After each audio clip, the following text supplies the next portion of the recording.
I woke up to light that felt too white to belong to a real place. It wasn't pain that came first. It was the sound, machines breathing for me, a distant trolley rattling, footsteps that didn't slow down when they passed my bed. My mouth tasted like metal. When I tried to move my arm, it didn't listen. A nurse noticed my eyes before I understood I had opened them. She said my name softly, like she was checking whether I still belonged to it. She told me I'd been in an accident. That I'd lost consciousness at the scene. That I was lucky. "Who should we call?" she asked. I said my wife's name. I said it automatically, the way you say your address when you're half asleep. The phone they handed me was slick, like it had already been cleaned of someone else's fingerprints. I fumbled it twice before getting it to my ear. It rang until it didn't. Voicemail. I didn't leave a message. I told myself she was probably driving, or asleep, or busy doing something important. The kind of important that makes you miss a call but not a life. By the second day, I could sit up with help. Broken ribs made every breath a negotiation. A doctor explained the scans with the calm confidence of someone who wouldn't remember me tomorrow. He said recovery would be slow but uncomplicated. He asked again who my emergency contact was. "My wife," I said, and this time I heard how thin it sounded. I called again. No answer. I left a message. It was short and strangely polite. I told her where I was. I said I'd be okay. I didn't say I was scared. Hospitals have a way of stretching time without filling it. The days weren't dramatic. No flatlines. No shouting.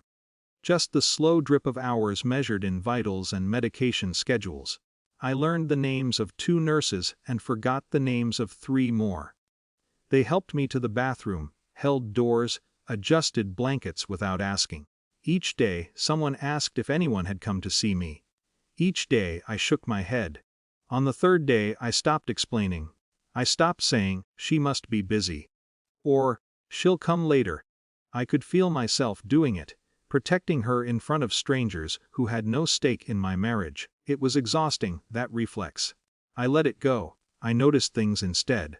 How my chart no longer listed "wife notified" under updates. How nurses would pause before asking questions, then rephrase them.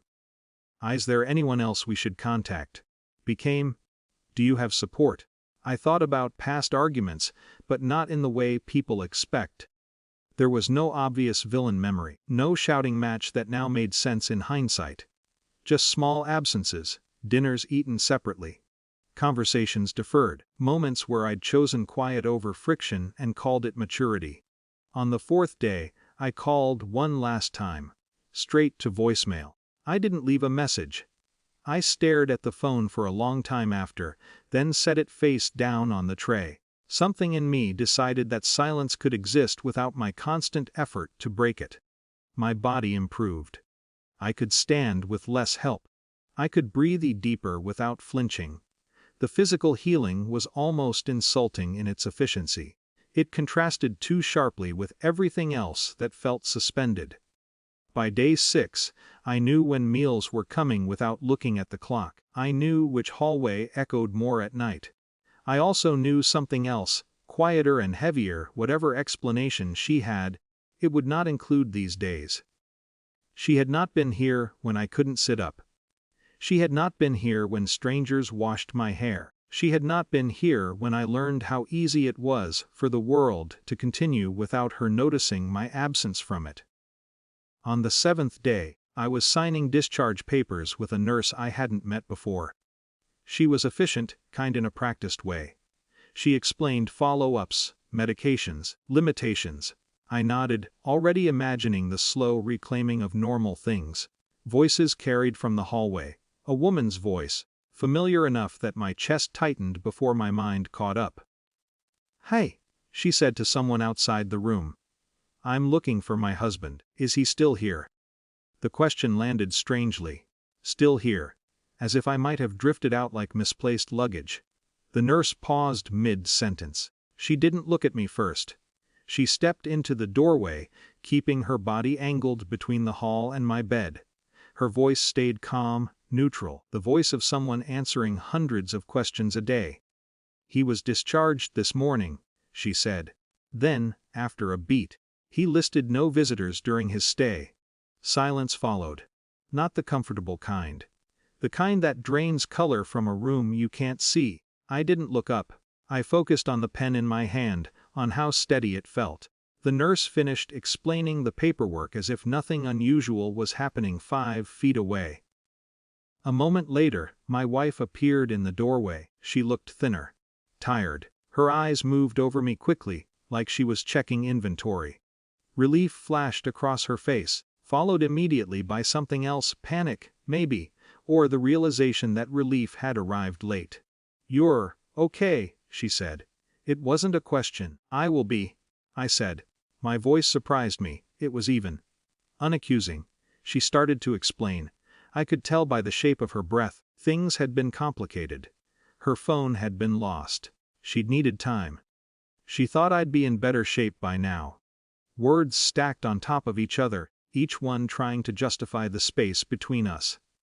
The nurse returned with a clipboard and interrupted gently. "I'll need a signature," she said to me, not my wife. Authority quiet and unmistakable, procedure over performance. My wife fell silent. When the nurse left, the room felt smaller. My wife sat down, then stood again. She reached for my hand and stopped halfway, as if remembering she hadn't earned the motion yet. "I'm sorry," she said finally. Her voice cracked in a way that would have undone me a week ago. I believed she was sorry. That wasn't the problem. "I needed you," I said, not angrily, just precisely. "And you weren't here." She nodded too quickly. "I'm here now." I looked at the window instead of at her. Outside, cars moved. People crossed the street with groceries, phones, plans. The world hadn't paused. "I know," I said. "That's part of it." There was nothing dramatic after that, no shouting. No declarations. She offered to drive me home. I said I'd already arranged a ride. Another quiet fact she hadn't known to ask about. As she walked beside me down the hallway, nurses nodded at me, wished me well. None of them looked at her. At the exit, she stopped.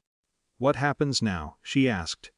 I thought about the question, about how 7 days had passed without her voice, and how much had changed without anything visibly breaking. "I don't know," I said truthfully, "but it won't be the same as before." She nodded. This time slower. I walked out into the daylight alone, not abandoned, not victorious, just clear-eyed.